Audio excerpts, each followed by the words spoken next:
এই হারামখোর জবাব দেন, বলেন। আর কত বছর বললে, কতবার বললে সুদ ছেড়ে দিতেন, আর কতবার বললে মিথ্যা ছেড়ে দিতেন? যেই বোনেরা বেপর্দা, ওই বেহায়া বেপর্দা নারীকে জিজ্ঞাসা করেন, এই অসভ্য বেহায়া নারী, আর কতবার বললে তুই পর্দা করতি বোন, বল, বলে। আহ, কিভাবে সম্ভব? আমি জিন্দেগিতে বহুত চিন্তা করে দেখছি, আমি বহুত ভাবছি, বিশ্বাস করেন। একটা মুসলমানের বাচ্চা মুসলমানের ঘরে জন্ম নিয়া, মুসলমান পরিচয় দিয়া, খোদার 365 দিনে এক বছর কোনদিন ফজরের নামাজ একদিনও পড়লো না, মুসলমানের বাচ্চা এত বড় জানোয়ার কেমনে হইল? আমি এই কথাটা রীতিমতো আমার মন চাই যে ডক্টরেট করি, যেটা বুঝতে, যেটা পিএইচডি করা দরকার। কিভাবে সম্ভব? মানুষের বাচ্চা কেমনে এত বড় হাইওয়ান হয়? আরে কোন কি ওমিয়া, এটা কিটা আসল? আমি কোনোভাবে কোনো ক্যালকুলেশন দিয়ে এটা মিলাইতারি না। একটা বছর বেটা তুই নাফরমান, কোনোদিন ফজরের নামাজ পড়লি না? আরে তুই কি মানুষের বাচ্চা রে? এটা কিভাবে সম্ভব ভাইয়া? ওই কোন মার ঘরে জন্ম নিল? আহা, তার মা কোথায়, তার বাবা কোথায়? কিভাবে সম্ভব? ওই মা কেমনে মেনে নিল? ওই বাবা কেমনে মেনে নিল? 16 বছর 18 বছর আপন ঘরে, মা বাবার ঘরে ঘুমায় সন্তান, কোনোদিন ফজরের নামাজ পড়ে না। মায়ের চোখেও এক ফোঁটা পানি নাই, বাবার চোখেও এক ফোঁটা পানি নাই। আহ, মা বাপ কেমনে মেনে নিল? সন্তানে বা কেমনে মেনে নিল? এভাবে কেমনে আল্লাহকে ভুলে গেল? ইয়া আইয়ুহাল ইনসান মা গাররাকা বিরাব্বিকাল কারীম। রব্বুল আলামিন বলে, বান্দা, হে মানুষ, আমার মতো দয়ালু মেহেরবান মনিব থেকে কে তোমাকে ধোঁকা দিল? কে দিল? এত বড় আসমান দিয়ে আমি আল্লাহ সাজাইলাম, এত বড় জমিন আমি আল্লাহ তোমার জন্য বিছিয়ে দিলাম, এত বড় কায়নাত আমি রব্বুল আলামিন বানাইলাম, বিনিময়ে আমি বুঝি একটা সেজদা পাইলাম না? কেমনে পারলা বান্দা? মা গাররাকা বিরাব্বিকাল কারীম। আল্লাহ বলে, বান্দা, কে তোমারে ধোঁকা দিল? বান্দা, এমন কোন বন্ধু পেলে, এমন কাকে পেয়ে গেলা বান্দা, যাকে পেয়ে তুমি আমার মতো মালিককে ছেড়ে দিলা? 7 আসমান দিয়ে, 7 জমিন দিয়ে 24 ঘন্টা নিঃশ্বাস দিলাম, চোখ নাক কান দেহ অঙ্গ প্রত্যঙ্গ সচল রাখলাম। এত কিছুর বিনিময়ে আমি বুঝি তুমি বান্দার দিল মন পাইলাম না, তোমার বুঝি দিল গলাইতে পারলাম না। আহ, হায়, 1 মিনিট ভাই, কোনো এক বেনামাজি কেউ যদি এখানে থাকো ভাই, 1 মিনিট ভাই, আজকেই ভাই, ঘুমাইবার আগেই ভাই, নবীজি জিজ্ঞেস করবে, উম্মত, আমি 23 বছর উম্মত, হাসরের ময়দানে নবী বলবে, আমলনামা দেখাইয়া বলবে, প্রত্যেককে সুপারিশের জন্য নবীজির কাছে চাইতে হলে আমলনামা জমা দিতে হবে। ওমা, সুপারিশের কোনো কাগজপত্র নাই, কথা কোনা, কোনো নিয়ম কানুন নাই নাকি? হ্যাঁ, কোনো ফাইল জমা দিতে হবে না তো নবীজি তো দেখবে, নবীজির সামনে তো আপনাকে বলতে হবে, ইয়া রাসূলুল্লাহ, এই যে আনিসুর রহমান আশরাফি, এইটা আমার ফাইল, আপনি দেখেন, আমার জন্য একটু সুপারিশ করুন আল্লাহর কাছে। আল্লাহর নবী দেখবে 30 বছর সুদের ব্যবসা, 60 বছর বয়স, 60 বছর পর্যন্ত বিড়ি সিগারেট খাইয়া গেছে। 30 বছর, 60 বছর বয়স, কোনদিন গালি ছাড়া কথা বলে না। ছেলেটা বেনামাজি, মেয়েটা বেপর্দা, স্ত্রী বেপর্দা। মৃত্যু পর্যন্ত আমার উম্মতের ঘরে প্রতিদিন রঙিন টেলিভিশনে নাচ গান নর্তকীর ছবি চলছে। তার ছেলে মেয়ে নাতি নাতনি বসে নাচ গান নাটক সিনেমা দেখে গেছে। কোনোদিন গালি ছাড়া কথা বলে না, হালাল রোজগার বলতে কিছু নাই। ফজরের নামাজ 1000 পৃষ্ঠা উল্টাইও, ফজরের নামাজ বলতে কিছু নাই। আল্লাহর কসম আমরা উর্দু কিতাবে পড়ছি, নবীজি চোখের পানি ফেলে দিবে, নবী কাঁদবে, আল্লাহর নবী কাঁদবে, বলবে উম্মত আমি সেই নবী যে 23 বছর তোদের জন্য কেঁদেছিলাম, আমি সেই নবী যে পেটে ক্ষুধার কষ্টে 2টা পাথর বাঁধছিলাম, আমি সেই নবী তায়েফের রক্তে যে সমস্ত শরীর রক্তাক্ত করেছিলাম, উহুদের দান শহীদ করা রক্ত নিয়ে ময়দানে পড়েছিলাম বেহুশ হয়ে, আমার এত রক্ত, আমার এত চোখের পানি, আমার এত ক্ষুধার কষ্টের বিনিময়ে উম্মত এই আমল নামা, তুমি আমার এত বড় বেইজ্জতি কেমনে করলে? আমি কেমনে আমার আল্লাহর সামনে এটা দেখাবো যে আয় মাওলা এটা শ্রেষ্ঠ নবীর শ্রেষ্ঠ উম্মতের আমল নামা? বলো, কোন বাপ যদি 8 বছর ছেলেটাকে ইউনিভার্সিটিতে পড়ায়, তো গরিব বাপ তার ছেলেটাকে মনে করেন ভিটা মাটি বসত সব বেচ্চা নিজে না খাইয়া ছেলেটার লাখ লাখ টাকা পড়ালেখার খরচ দিছে। 8 বছর পরে 6 বছর পরে বাপ রেজাল্ট সার্টিফিকেট দেখতেছে যে ফেল, ওই বাপ কি পরিমাণ কাঁদবে? ওই বাপ কি পরিমাণ কাঁদবে?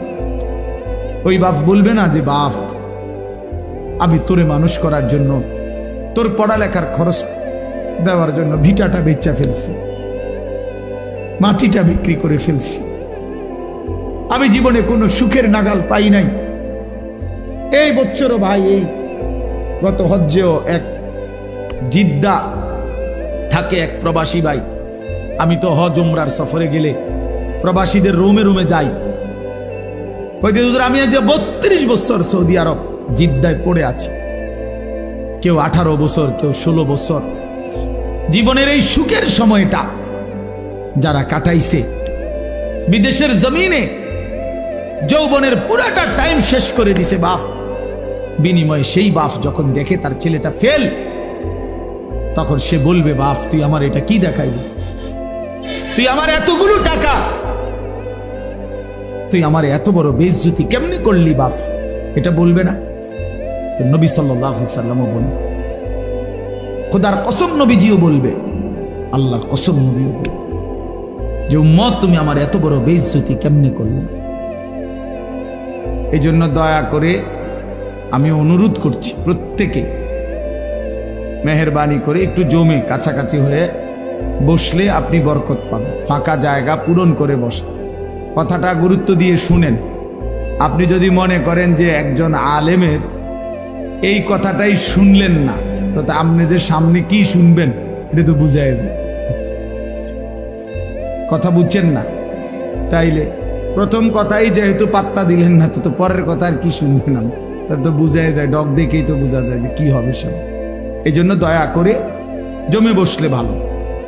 হাদিসের মধ্যে আছে, আল্লাহ নবী সাল্লাল্লাহু আলাইহি ওয়াসাল্লাম বলছেন, মান রাআ ফুরজাতান ফাজালাসা ফিহা ফাকাদ আওয়া ইলাল্লাহ। নবী সাল্লাল্লাহু আলাইহি ওয়াসাল্লাম বলেন, একেবারে বুখারীর হাদিস, বুখারী শরীফের প্রথম খণ্ডের হাদিস। নবী সাল্লাল্লাহু আলাইহি ওয়াসাল্লাম বলেন, যে ব্যক্তি কোনো দ্বীনি মজলিসে ফাঁকা জায়গা দেখলো অতঃপর নিজে পূর্ণ করে বসলো, তো সে আল্লাহ তাআলার আশ্রয় ঠিকানায় পৌঁছে গেল। আচ্ছা বলেন তো কেমন ফজিলত এটা? মানে আল্লাহ তাকে নিজের করে নিলেন, নিজের করে নিলেন। এই জন্য ফাঁকা জায়গা দ্বীনি মাজমায় পূরণ করে বসা অনেক নেকি, অনেক নেকি। হাদিসের মধ্যে আছে, নবী সাল্লাল্লাহু আলাইহি ওয়াসাল্লাম বলছেন, লাউ তা'লামুনা মা ফিন নিদা ওয়াস সাফফিল আউয়াল সুম্মা লাম ইয়াজিদু ইল্লা আন ইস্তাহামু আলাইহি লাস্তাহামু। নবীজি বলেন, আমার উম্মত মসজিদে আজান দেওয়া এবং মসজিদে প্রথম কাতারে বসা, এই দুই আমলের মধ্যে কি পরিমাণ নেকি যদি তোমরা বুঝতা, তাইলে লটারি দিয়ে হলেও নিজেদের মধ্যে এই দুইটি আমলে যত্নবান হইত। অর্থাৎ আজানের টাইম হয়েছে, তো 10 জন দাঁড়ায় গেছে, দাঁড়ায় আছে মাইকের সামনে, আমি আজান দেব, আমি আজান দেব ফি সাবিলিল্লাহ। তখন লটারি দিয়ে ঠিক করতে হইতো যে কে দিবে এখনকার আজান। মসজিদের প্রথম কাতারে বসতে পারে 30 জন, একসাথে ঢুকছে 50 জন, আমরা সবাই বসতে চাই, তাইলে লটারি দিয়ে ঠিক করতে হতো যে প্রথম কাতারে কে বসবে। তার মানে সামনে বসার এটা নিকি, অনেক নিকি, অনেক নিকি। এজন্য সব সময় মনে রাখবেন ওলামায়ে কেরামের চোখের কাছে, দ্বীনি মজমার চোখ কাছে বসার মধ্যে বরকত বেশি। মুসলিম শরীফের হাদিস আছে, আল্লাহর নবী সাল্লাল্লাহু আলাইহি ওয়াসাল্লাম বলেন, খায়রু সুফুফির রিজালে আউয়ালুহা ওয়া শাররুহা আখিরুহা। পুরুষের জন্য সর্বোত্তম হলো প্রথম কাতার, সবচেয়ে অপছন্দনীয় হলো পিছনের কাতার। রাসূলুল্লাহ সাল্লাল্লাহু আলাইহি ওয়াসাল্লাম বলেছেন, আর ওয়া খায়রু সুফুফিন নিসাই আখিরুহা ওয়া শাররুহা আউয়ালুহা। আর মহিলার জন্য সবচেয়ে উত্তম হলো পেছনের কাতার, সবচেয়ে অপছন্দনীয় হলো প্রথম কাতার। মহিলা পুরুষের সামনে থাকা এটা অপছন্দনীয়, অপছন্দনীয়। এটা ইউরোপ বানায় নিছে লেডিস ফার্স্ট, না না লেডাস ফার্স্ট, মানে এটা আমি বানাইলাম আর ইংরেজি। পুরুষ আগে, পুরুষ আগে। অধিকার এবং মর্যাদা এই কথার অর্থ আল্লাহ তাআলার নিজামকে উলটপালট করা না। কোনো কিছুকে সম্মান দিতে হইলে, অধিকার দিতে হইলে এর অর্থ এই না যে আল্লাহর বিধান রাসূলের বিধানকে লঙ্ঘন করা আর এটার দ্বারা অধিকার প্রতিষ্ঠিত করা, না, এটার দ্বারা অধিকার হয় না। প্রকারান্তরে অধিকার খর্ব করা হয়, খর্ব করা হয়। এই জন্য আল্লাহর নবী সাল্লাল্লাহু আলাইহি ওয়াসাল্লাম বলছেন নারীর জন্য পেছন, অর্থাৎ সে পিছনে হাঁটবে, পুরুষ সামনে হাঁটবে, পুরুষ সামনে থাকবে। হযরত মূসা আলাইহিস সালাম তাফসীরের মধ্যে আছে, মূসা আলাইহিস সালাম যখন মিশর থেকে চলে গেছিলেন ফেরাউনের বাহিনীর ভয়ে, ছোটবেলায়, ছোট না মানে কিশোর বয়স বা যুবক বয়স এই সময়, তখন পার্শ্ববর্তী যেই দেশে গেছিলেন ওই দেশের নাম হলো মাদায়েন। তো সেখানে দুই বোন বকরিকে পানি পান করাইবার জন্য কূপের কাছে আসছিল, কিন্তু পুরুষদের বীরের কারণে তারা আগাইতে পারতেছিল না। তখন মূসা আলাইহিস সালাম ওই দুই বোনের বকরিগুলো তিনি নিজে কূপের থেকে পানি উঠাইয়া পানি পান করাই দিছিলেন। তো এগুলো নিয়ে যখন ওই দুই মেয়ে ঘরে ফিরছে, তখন তাদের বাবা, এই দুই বোনের বাপ যিনি ছিলেন তিনি নবী ছিলেন, হযরত শুআইব আলাইহিস সালাম, তিনি পুরা ঘটনা শুইনা একটা মেয়েকে পাঠাইছে যে তুমি গিয়া ওই যুবক ছেলেটাকে ডেকে নিয়ে আসো, সে যে আমাদের বকরিকে পানি পান করায় দিল এর জন্য কিছু পারিশ্রমিক দিতে হবে। তখন এই একজন মেয়ে আবার আয়েশা মূসা নবীর কাছে আসছে, আয়েশা ডাকছে যে আমাদের বাবা আপনাকে ডাকতেছেন, আপনাকে আপনার পারিশ্রমিক দিবে, আপনি আমাদের বাড়িতে চলেন। তখন তাফসীরে স্পষ্ট আছে, মূসা আলাইহিস সালাম ওই মেয়েকে বললেন যে বাড়িতে তো যাবে ঠিক আছে, কিন্তু মূলত যে রাস্তা দেখায় সে তো সামনেই থাকে, কিন্তু এখানে যেহেতু এটা মেয়ে, এই জন্য মূসা নবী স্পষ্ট বললেন তুমি পিছনে থাকো, আমি সামনে হাঁটবো, তবে পিছন থেকে তুমি ডান বাম বলবে। কথা বুঝছেন কিনা বল? ডান বাম তো সেই বলতে হবে, নাহলে উনি তো আর চেনে না, কিন্তু তুমি পিছন থেকে বলবা, সামনের থেকে না। এই জন্য এটা জরুরি বিষয়। যাই হোক, তাহলে বলার উদ্দেশ্য হলো অনেক মানুষের বদভ্যাস মসজিদে জুমার দিন অথবা অন্য সময়ও আসছে মসজিদে আগেই বারান্দাত বসে থাকে, ও মসজিদের কোনার খুঁটির সাথে বসে থাকে, বাউন্ডারি ওয়ালের মধ্যে হেলান দিয়া দুই পা আলগি দিয়া এ বসে বসে জিমা। আশ্চর্য কথা, আপনি আসলেন আগে, তা পিছনে পড়ে রইলেন কেন? পিছনে পড়ে রইলেন কেন? এই জন্য সব সময় আল্লাহর ঘর মসজিদে যতটা সম্ভব প্রথম কাতারে, যতটা সম্ভব সামনে বসার চেষ্টা করবেন। বলেন ইনশাআল্লাহ। আল্লাহ তাআলা আমাদেরকে তৌফিক দান করেন। বলতেছিলাম আমি যে কথাটা, যে কম দেখা যাক এতে কোনো আপত্তি নাই। কেন বললাম? কোরআনুল কারীমের মধ্যে আছে আল্লাহ তাআলা বলছেন কালিলাম মা তাশকুরুন। কোরআনে আল্লাহ বলেন আমার শুকর আদায় করে, কৃতজ্ঞতা আমি আল্লাহর আদায় করে এমন বান্দা কম। কালিল ওয়া কালিলুম মিন ইবাদিয়াশ শাকুর। আল্লাহ বলেন আমার কৃতজ্ঞ বান্দা পরিমাণে কম। কালিলাম মা তাযাক্কারুন, আমি আল্লাহর কথা থেকে উপদেশ গ্রহণ করে কম। কালিল কম। কোরআন শরীফের বহু আয়াত আছে এমন। আল্লাহ তাআলা বলছেন ইন ইয়াকুম মিনকুম 20 সাবিরুনা ইয়াগলিবু মিআতাই। তোমরা যদি ঈমানদার আল্লাহর প্রতি পূর্ণ বিশ্বাসী হয়ে থাকো 20 জন, তাহলে তোমরা বিজয় লাভ করবে 200 জন নাফরমান বেঈমানের উপরে। তাইলে ঈমানদারের পরিমাণ হবে কত? বেশি না কম? কম। এই যে 20 জন কইল, কিন্তু বিজয় লাভ করবে 200 বেঈমানের উপর, 200 নাফরমানের উপর। কোরআন শরীফে আল্লাহ বলছেন কাম মিন ফিআতিন কালিলাতিন গালাবাত ফিআতান কাসীরা। অল্প সংখ্যক ঈমানদারি বিজয় লাভ করে বেশি সংখ্যক বেঈমানের উপর। এজন্য দোস্ত, এজন্য বাপ, এটা ভাবা উচিত। সংখ্যা নিয়ে কোনো বিষয় না। সফলতা কিংবা ব্যর্থতার জন্য, কোরআন সুন্নাহর দৃষ্টিতে সফলতা বা ব্যর্থতার জন্য সংখ্যা কোনো বিষয় নয়। 10,000 মানুষের সামনে কেউ যদি ওয়াজ করে তাইলে তিনি সফল, 10 জনের সামনে বললে তিনি ব্যর্থ, এই কথা কোরআন সুন্নায় নাই। বুঝছেন আমার কথা? এই কথা নাই। 10 লক্ষ মানুষ চিনলে উনি সফল, আর মানুষ না চিনলে উনি ব্যর্থ, এই কথা কোরআন সুন্নাতে নাই। সফলতা কিংবা ব্যর্থতার জন্য সবাই চিনতে হবে এটা জরুরি না। আমি উদাহরণ দেই তাহলে বুঝবেন। কোরআন শরীফে মোট 25 জন নবী এবং রাসূলের নাম আছে। 25 জন। কয়জন? তাহলে মোট নবী রাসূল কি 25 জন? আপনারা শুনেন নাই কখনো যে নবী রাসূল কয়জন? 1,24,000, কিংবা আরেকটা বর্ণনা হলো 2,24,000।